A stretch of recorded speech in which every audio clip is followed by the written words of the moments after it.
தேவ பிரசன்னத்தை நாம் உணர்ந்து கொள்ளுகிற போது இந்த வேத வார்த்தை சொல்லுகிறது, கர்த்தரோ என்றால் தமது பரிசுத்த ஆலயத்தில் இருக்கிறார், பூமி எல்லாம் அவருக்கு முன்பதாக மௌனமாய் இருக்கட்டும். பூமி முழுமைக்குமான ஒரு தேவன் நம்முடைய தேவன். அண்ட சராசரங்களை சிருஷ்டித்தவர். அவருக்கு முன்பாக பூமியிலே உள்ளவைகள் மேன்மை பாராட்டுகிறதுக்கு ஒன்றும் இல்லை. ஆண்டவருக்கு முன்பதாக அவைகள் என்ன செய்ய முடியாதா? தம்முடைய மகிமையை வெளிப்படுத்த முடியாது. ஆண்டவருக்கு முன்பதாக பூமியில் உள்ளவைகள் தங்களுடைய மேன்மையை வெளிப்படுத்த முடியாது.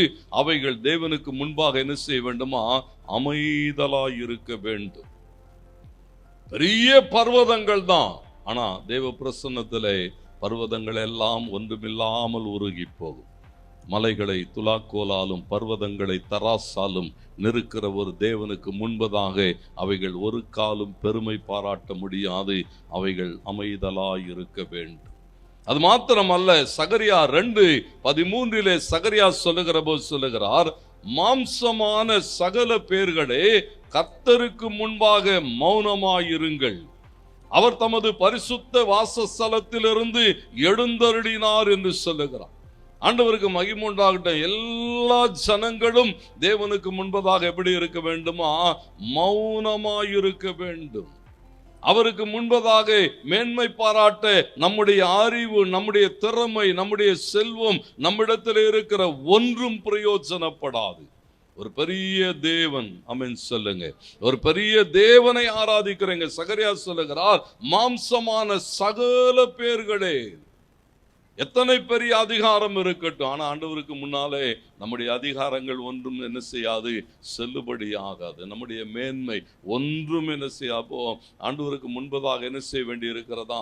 அமைதலோடு கூட. சங்கீதம் 114:7 சொல்லுகிறது, பூமியே நீ ஆண்டவருக்கு முன்பாகவும் யாக்கோபுடைய தேவனுக்கு முன்பாகவும் நடுங்க வேண்டும். அதிரு என்று எழுதப்பட்டிருக்கிறது. நடுங்கணும். ரெவரன்ஸ். ஆண்டவருக்கு முன்பதாக ஒரு பயபக்தி. ஒரு பெரிய தேவனுக்கு முன்பதாக தேவ ஜனங்கள் எப்படி இருக்க வேண்டி இருக்கிறதா?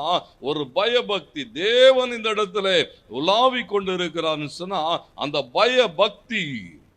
ஏன்னா ஆண்டவருடைய பிரசன்னம், அவர் இருக்கிற இடத்துல அவர் ஆளுகை செய்வார். அவர் இருக்கிற இடத்துல அவருடைய அதிகாரம் மாத்திரம்தான் வெளிப்படும். 1 சாமுவேல் 5:3-4 சொல்லுகிறது, தேவனுடைய உடன்படிக்கை பெட்டி ஒரு இடத்துல கொண்டு போய் வைக்கப்படுகிற போது ஆண்டவருக்கு மகிமை உண்டாகட்டும். பாருங்க, அங்கே எழுதப்பட்டிருக்கிறது, அவர்கள் தேவனுடைய பெட்டியை கொண்டு போகிறார்கள். பிடித்து கொண்டு போன நிலைமையிலே அதை தாகோனுக்கு முன்பதாக கொண்டு போய் வைக்கிறார்கள்.